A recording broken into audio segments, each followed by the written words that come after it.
Well, Thomas Partey injury concerns have really gone ahead to really hit or reach the head of Mikel Arteta and the board of Arsenal, and they've gone ahead to find a solution for Thomas Partey. What is the solution? What have they come up with? Stay tuned onto this channel known as Rokani Media Football. We are into the transfer news show, and we are going to tackle lots of stories. We are talking about Luis Enrique, the former Spanish national team manager. He once managed Barcelona when it had Suarez, Messi, and Neymar, and they really won the Champions League and they beat Juventus in the finale by 3-1. Has gone ahead and really shown his interest to come to the Premier League. Which side is he going to? Is he coming to Tottenham Hotspur? Let's watch the space and see how that's going to happen in the game of football. And then William Saliba is one of those that has come out and really given Mikel Arteta his props that he deserves as being the manager that's gone ahead to get the best out of the players of Arsenal. So, good morning, guys, and this is Rock and David. That's it, and we are here to do what we call the transfer news show as we tackle Thomas Partey injury solution found by Arsenal. Now, we all know that Thomas Partey found himself injured and never played the last game of Ghana that they played away in Angola, that is Luanda, Angola, and then he found himself back to Arsenal. Till now, an assessment has been made and the doctors are still trying to give us an answer to whether he's going to be up for selection, all in contention to start for the game of Leeds, and that is on Saturday. And today is Thursday, meaning that tomorrow, Friday, Arteta is going to be up and running to give us the news of his team. That's it. Who are viable and who are not viable. And I think Thomas Partey is really going to be one of the most eagerly waited updates by Arsenal fans all over the world. And you know how we do it here. We come here and we let you know what the press conference has been all about and what the manager has gone ahead to hint on when he's really doing that presser. So, Thomas Partey has been injured close to 4 times this season. The first time he got an injury, it was when Arsenal played against Bournemouth. He played I think he played like 75 minutes. He was taken off and missed out on the next fixtures. Against Aston Villa at Emirates, against against Fulham, and against Manchester United. That was the first spell, and it was short. Then he returned. After, Thomas Partey had to get injured towards the game of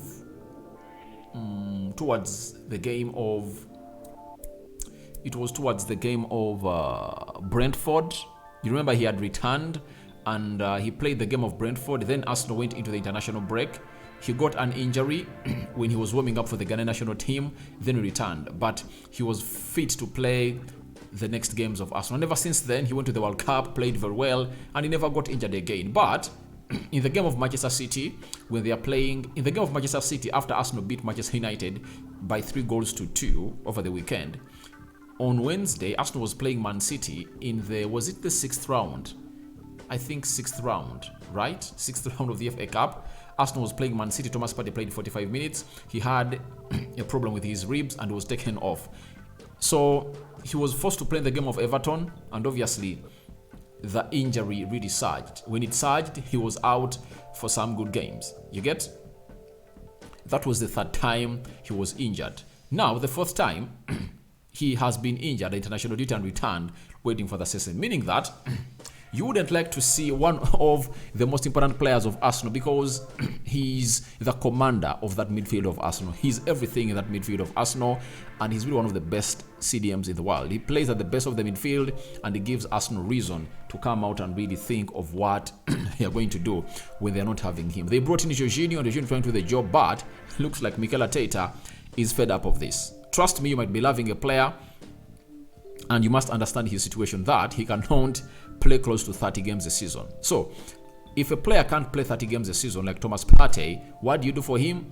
You obviously find a solution. And what is the solution that Mikel Arteta has gone ahead to find? Today, the Football London has gone ahead to pull out a very long story about the injury solution of Thomas Partey. That the extent of Thomas Partey's injury remains somewhat unknown, although goals suggest he remains with a good chance of featuring against Leeds.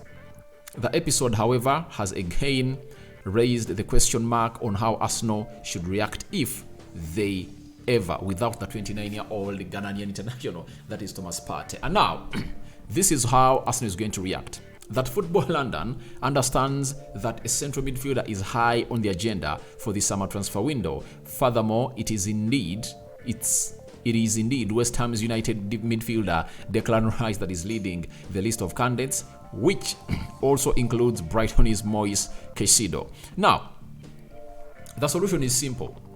Arsenal are going in not for only one, but for two midfielders. You get? When you talk about Declan Rice, he's a CDM that can only play that role according to me. That's what I know. You know, you can't force him to do another job. He can also play in the central defense because before he was turned into CDM at West Ham, he was playing as a central defender. Now, when you have Moise Caicedo playing alongside Thomas Partey or Declan Rice, you are hitting two birds with one stone, because Declan Rice can play as a CDM, but Caicedo can play as a CDM and as an 8. So he can play in that midfield alongside Thomas Partey, alongside Jorginho and Declan Rice. Now, as it stands, Arsenal have found a solution, and the solution is one: finding two strong young midfielders that are going to be readily available for the team. Because for Thomas Partey, it's understood that maybe he needs to be played reservingly. And I think Mikel Arteta has gone ahead to understand that. And I think with the contract he signed in 2020, I think so 4 years with an option of 1 year, he's left with like some 2 years on his contract. I don't know whether Arsenal are really going to give him even a new contract, because writing him a new contract, that will call in for a pay cut. The solution is simple. They are going to get in two midfielders, Moise Caicedo and Declan Rice, as confirmed to us by Steve K in the previous video I did about Moussa Diaby, that what might delay that deal to happen is simple. Arsenal are looking for 3 players ahead of his signing.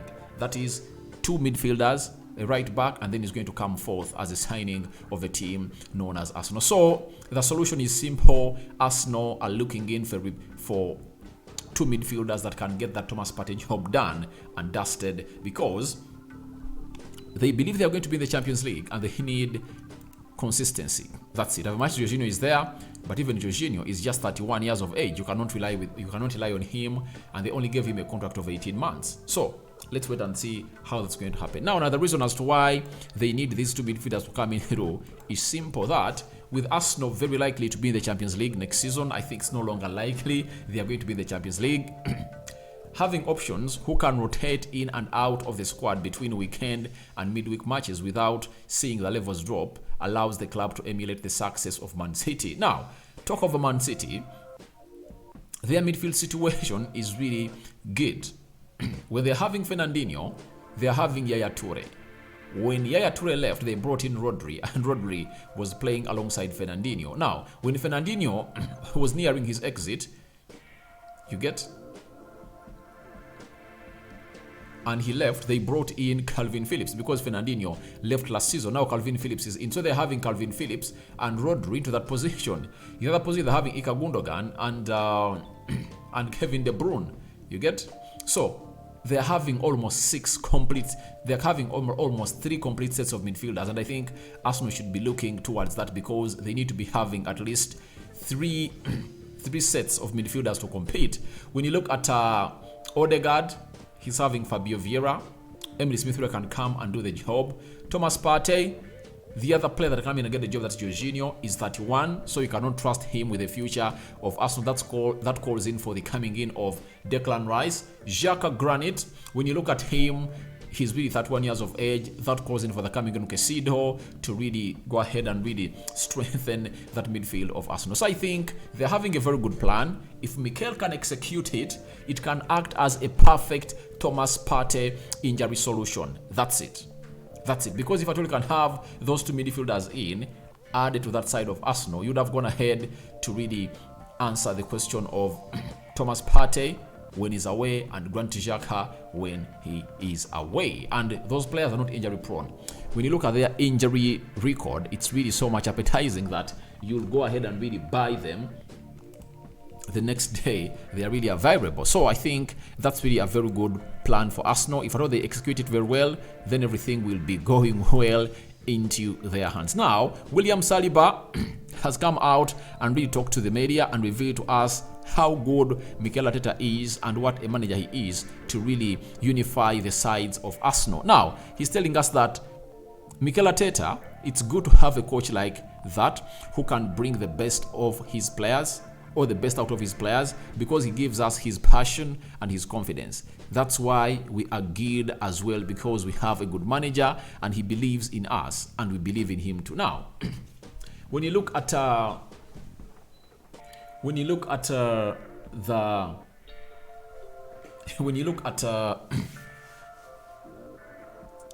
the trust that Mikel Arteta has in his players, it's really immense. The first video I did today about Arsenal, Arteta was talking about how much he believes in his squad, and he knows the hunger is really huge and they're going to come out and really treat the last 10 games like finales. Now, when you look at Saliba coming out and really telling us the truth that is coming at Arsenal, the most important bit is that Mikel Arteta is responsible for bringing the best out of the players he's having, and secondly, he unifies them into a team.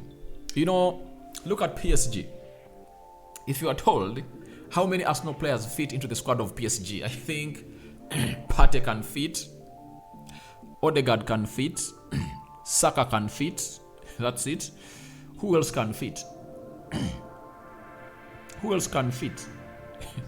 Because they're really having good players. It's like only 3 or 4 Arsenal players can fit into that PSG side. You guess? They're having a front 3 of Messi, Neymar and Mbappe. You get? And none of the front 3 of Arsenal players gets into that team. Even if it's Bukayo Saka, he cannot get into that team. Even if it's Gabriel Jesus, he can't start into that team because they are good. But do you think they can really reach the success that Mikel Arteta is going to reach? No. Why? They are just players. They are individuals who are really brilliantly talented. But they are not a team. In this tweet, Saliba is confirming to us that Mikel Arteta has done the most important bit of it all, collecting 11 individuals and turning them into a team. That is something that has been affecting United for a very long time. Let me give you an example. Last season, United had their worst ever Premier League side. Yes, they registered 58 points. It's the lowest that United has ever achieved ever since the Premier League started in 1992. But last season, we had a squad that had the following players: David De Gea, Aaron Wan-Bissaka, Luke Shaw, Rafael Varane, you get, Harry Maguire. We had Nemanja Matic, Bruno Fernandes, Fred Rodriguez. There was Paul Ebile Pogba, Jadon Sancho, Rashford. Martial was away on loan. Then there was Edson Cavani, Cristiano Ronaldo. When you looked at that squad on paper, few teams in the Premier League had the squad we had. Even Arsenal never had the squad we had. Arsenal, Tottenham Hotspur never had the squad we had. But check our performances. We just had 58 points. Arsenal had 11 more. You get? And we only qualified for the UEFA Europa League. Do you know why? Because Brighton beat West Ham. If I told West Ham beat Brighton, they would have qualified and finished 6th for the UEFA Europa League. That shows you the importance of the statement that Saliba has gone to put out, because the most important bit of it is all about having a team. You know, you might be having 11 individuals who are really good, but turning them into a team is really something hard. Remember, when Madrid had a set of Galacticos around 2006, 2005, Makelele, David Beckham, Roberto Carlos, Zinedine Zidane, Raúl Gonzalez, Guti, there was Ronaldo da Lima, Luis Figo, you get? Iker Casillas. They had very good players. Emerson, the Brazilian. Did they win the Champions League? They never. But look at the team that Zidane built and won the Champions League 3 consecutive times. They had a little bit of stars and mediocres that he managed to turn into a team, and obviously that gave him a very huge stand to go out and really build a team. So Saliba is talking about something important, that Mikel Arteta has turned all the individuals of his squad into a team. So that is it for William Saliba, and is really telling us the truth about Mikel Arteta. So after that, let's talk about the former Spanish manager and Barcelona, Luis Enrique, who threw in the towel after that bizarre performance of Spain at the World Cup. He has issued a statement today, and this is what it read, or it looked like. He said, "I've not looked at any Spanish media since the World Cup. I only read English press. I would like to work in the Premier League, but I want to go to a team that can achieve important things. So far, I've only had offers for national teams, no clubs." That is Luis Enrique. Now, Luis Enrique, good talented manager. I really trust him. And him talking about going to a team that is going to win big things, it sends a question down your memory lane that, is he targeting Spurs? If at all he's targeting Spurs, Spurs is not one of those teams that has ever been in line of winning trophies. You know, they are in 20 years without winning a trophy. Their last trophy was a League Cup. So, if he comes in the Premier League, the only big job available is that of Tottenham Hotspur. Maybe he's on high alert on the job of Chelsea. Maybe Graham Potter might not perform well and he gets a sack and comes in through. But I think the most open job for him that he can get is that of Tottenham Hotspur, and he's going to tussle it out with Nagelsmann. And to me, I believe he'll have a very good spell in England, depending on how he's going to be treated by the board. But all in all, he's a very good manager, and we can't wait for him to come to the Premier League. Not so? That's the Luis Enrique update that I needed to end with this story. So guys, your thoughts on to Thomas Partey injury solution found by Arsenal are welcome in the comment section below. Do you think it's really viable getting in Declan Rice and Caicedo at the same time? Then, what are your thoughts about Enrique hinting on coming to the Premier League? Is he going to go in at Chelsea or Tottenham Hotspur? Because his ideal destination looks like he's going to London, and that's where jobs are really available for him.